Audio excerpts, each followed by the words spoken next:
बिस्मिल्लाहिर्रहमानिर्रहीम। अस्सलाम वालेकुम दोस्तों, अपनी नेक्स्ट वीडियो के साथ आपको वेलकम करता हूँ। उम्मीद है कि आपकी ईद बहुत अच्छी गुजर रही होगी और मेरी तरफ से आपको बहुत बहुत ईद मुबारक। तो दोस्तों चलते हैं आज की अहम न्यूज़ की जानब। सबसे पहले तो स्पेन का इंग्लैंड को एक अहम इनकार और नए कानून का नफाज कर दिया गया है। स्पेन हुकूमत की तरफ से रेंता के बारे में एक नई सहूलत मुतारफ़ करवाई गई है। उसके बाद यूरोपियन नेशनलिटी पे क्या अब भी इंग्लैंड में सेटलमेंट मुमकिन है, इस पे काफ़ी ज़्यादा दोस्तों के कमेंट्स आ रहे हैं, इस पे बात करेंगे। और स्पेन में इमिग्रेंट्स का एक नया रिकॉर्ड कायम हुआ है, वो रिकॉर्ड कौन सा है उस पर बात करेंगे वीडियो के आखिर में। सबसे पहले तो बात करते हैं कि स्पेन का इंग्लैंड को कौन सा इनकार हुआ है। जैसे कि हम कई मरतबा बात कर चुके हैं कि स्पेन में इंग्लैंड कम्युनिटी काफ़ी ज़्यादा जो है वो रहती है। ख़ास तौर पे अगर बात करें बार्सिलोना से ले के अगर आगे मालागा तक जाएं तो बीच एरिया में जितनी बड़ी बड़ी कॉलोनीज़ हैं उसमें से काफ़ी बड़ी पॉपुलेशन जो है वो ब्रिटिश लोगों की है। स्पेशली जो पेंशनरी लोग हैं वो काफ़ी ज़्यादा आबाद हैं और काफ़ी कम्युनिटी जो है यहाँ पे रहती है। जब्राल्टर भी आपको मालूम है एक अलहदा से खिता है जो कि इंग्लैंड के ज़ेर कंट्रोल है। अब यहाँ पे ये बात आई कि ब्रेक्सिट होने के बाद जो ब्रिटिश ड्राइविंग लाइसेंस है उसके लिए जो यूरोपीय यूनियन है उन्होंने एक टाइम लिमिट रखी थी कि उसके अंदर अंदर जो ब्रिटिश लोग हैं वो अपना ड्राइविंग लाइसेंस यहाँ पे कन्वर्ट कर लें। इसी तरह इंग्लैंड ने अनाउंस किया था कि जो यूरोपियन लोग हैं वहाँ पे रहते हैं वो अपना ड्राइविंग लाइसेंस जो है वो कन्वर्ट कर लें। अब वो टाइम लिमिट गुजर चुकी है, अब 1 मई से वो टाइम लिमिट ख़त्म हो चुकी है। लेकिन इंग्लैंड की हुकूमत ये चाहती थी कि स्पेशली स्पेन जो है वो अलहदा से एक मुआहदा करे इंग्लैंड के साथ कि जो ब्रिटिश ड्राइविंग लाइसेंस है वो यूरोपीय यूनियन के इस टाइम लिमिट के बाद भी वो गाड़ी यहाँ पे चला सकते हैं। ड्राइविंग लाइसेंस जो ब्रिटिश ड्राइविंग लाइसेंस है वो एक्सेप्टेबल होगा 1 मई के बाद भी।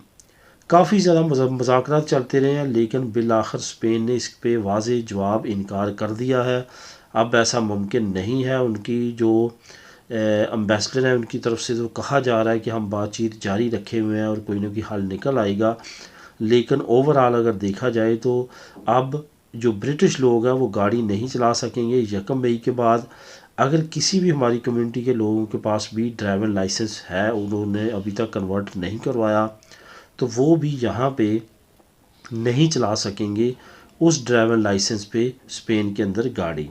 इस वजह से अब 1 मई के बाद ख़ास तौर पे एहतियात करने की ज़रूरत है और ये कानून अब बाकायदा तौर पे हिस्सा बन चुका है और अगर ऐसा कोई भी एक्टिविटी में पाया जाता है तो कानून के मुताबिक उसको सज़ा मिलेगी। स्पेन हुकूमत ने रेंता के बारे में नई सहूलत मुतारफ़ करवाई है। मैंने इस पर एक सेपरेट एक वीडियो बनाई थी और उसमें मैंने आपको बताया था कि टेलीफोन पे हम रेंता किस तरह से डिक्लेयर करवा सकते हैं। उसके बारे में मैं मज़ीद काफ़ी ज़्यादा आपको डिटेल उस वीडियो में मैंने दी थी, तमाम प्रोसेस समझाया था कि मैंने किस तरह से टेलीफोन पे रेंता डिक्लेयर करवाया।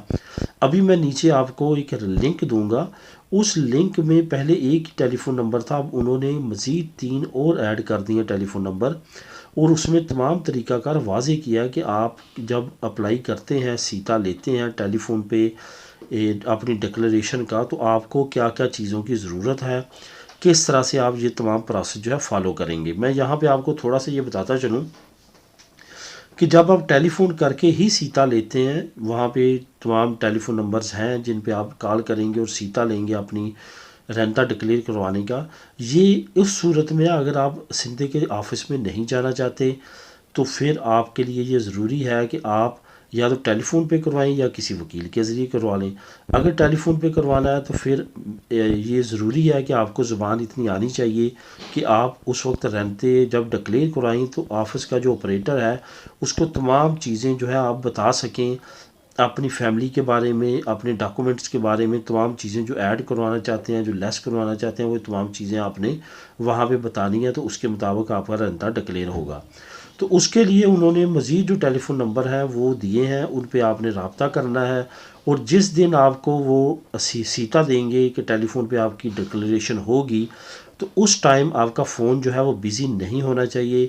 वो 3 ट्राई करते हैं बार बार, 5-10 मिनट ठहर ठहर के, तो 3 ट्राइयों में अगर आपका फ़ोन बिज़ी रहता है या आप अटेंड नहीं करते तो वो आपका सीता कैंसिल हो जाता है।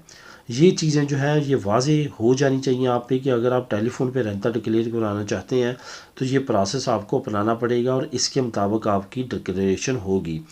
जब आपको वो कॉल करते हैं तो आपके पास आपके तमाम डॉक्यूमेंट, ख़ास तौर पे आपका जो नी है या दिनी है वो होनी चाहिए। नंबर दी सपोर्ट भी वो पूछते हैं। सबसे पहले आपकी वेरिफिकेशन करते हैं कि आप वही बंदा है जिसकी हम डिक्लेरेशन कर रहे हैं, क्योंकि उनको आपका पहले जो है वो आपके डाटा जो है उन्होंने वेरीफाई करना है। उसके बाद आप जो है अपना रेंता डिक्लेयर करवा सकते हैं। बाकी ज़रूरी डॉक्यूमेंट जो भी आपके, अगर घर का कॉन्ट्रैक्ट ऐड करवाना चाहते हैं वो उस वक्त आपके पास हो। घर के कॉन्ट्रैक्ट पे ख़ास कोड होता है, वो आपसे वो पूछेंगे, वो आपने उनको लिखवाना है। तो इस तरह के दूसरे लवाजमात है जो तमाम के तमाम आपने करने हैं। जिनके बच्चे पिछले साल पैदा हुए हैं 2021 में, वो लाजमी तौर पे आपने उस बच्चे को ऐड करवाएं ताकि उनको रेंटे में जो है वो बेनिफिट मिलेगा। जिनके बच्चे अभी पैदा हुए हैं 2021 में, वो अगले साल ऐड करवाएंगे, क्योंकि ये जो हम रेंता डिक्लेयर करवा रहे हैं ये 2021 का करवा रहे हैं, सॉरी 2020 का करवा रहे हैं, 2021 का नहीं करवा रहे। तो इस वजह से इस साल वाला जो तमाम हमारे अखराजात और तमाम चीज़ें एक्टिविटीज़ होंगी वो नेक्स्ट ईयर डिक्लेरेशन में आएंगी। क्या अब भी यूरोपियन नेशनल जो है वो यूके जा सकते हैं? इसका यही मैं जवाब दूंगा कि बिल्कुल नहीं जा सकते।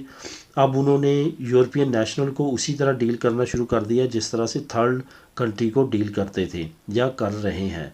यानी कि आपको वर्क परमिट लेना पड़ेगा। वर्क परमिट का वो काफ़ी ज़्यादा सख्त रूल है, रेगुलेशन है, काफ़ी ज़्यादा स्ट्रिक्ट है। इस वजह से अब आपको उस तरह से डील नहीं किया जाएगा जिस तरह से आप पहले आपको डील किया जाता था।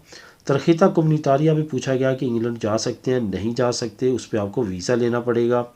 तरखीता कम्युनिटारिया पे बिल्कुल भी एंट्री नहीं है। कभी थी जब वो यूरोपीय यूनियन में था तो रियान एयरलाइन में आप अपने साथ अपनी वाइफ को ले जा सकते थे, लेकिन अब ऐसा नहीं है। अब ये रूल ख़त्म हो चुका है क्योंकि यूके अब यूरोपीय यूनियन का मेंबर कंट्री नहीं रहा।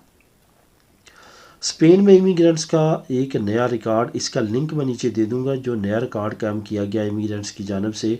दिसंबर 2020 का जो पिछला हमारा साल गुजरा उसमें इन्होंने मरदमशुमारी की है और उसमें तमाम चीज़ों को जो है वो चेक किया है कि कौन सी कम्युनिटी कितनी हमारे मुल्क में रहती है। उसमें पहली मरतबा रिकॉर्ड इमिग्रेंट्स स्पेन में पाए गए हैं जो कि 60 लाख अबूर कर चुके हैं।